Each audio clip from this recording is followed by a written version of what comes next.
একটা সময় মা প্রায়ই বলতো, সবার মেয়ের বিয়ে হয়ে যাচ্ছে, আমার মেয়েদের যে কবে বিয়ে হবে, আমি একটু নাতি নাতনির মুখ দেখব।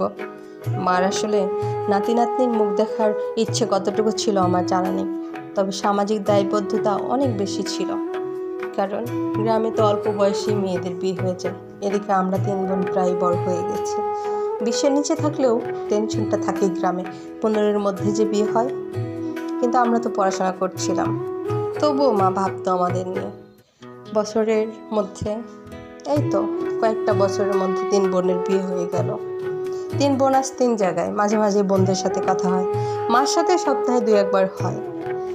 কিন্তু মার দীর্ঘশ্বাস, বড় কষ্ট নিয়ে ফোন দিয়ে কথা বলে আমার না বাড়িটা এখন খা খা করে, বাড়ির মধ্যে একা দম বন্ধ লাগে।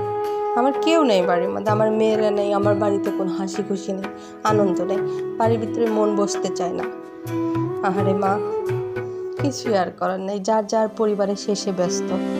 হয়তো বা বছরে 2-1 বার গিয়ে মাকে দেখে আসা হয়, কিন্তু এই দমবন্ধ পরিবেশ থেকে মাকে মুক্ত করা যায় না। মা কথা বলা শেষে আবার একা হয়ে যায়, মনে হলেই খারাপ।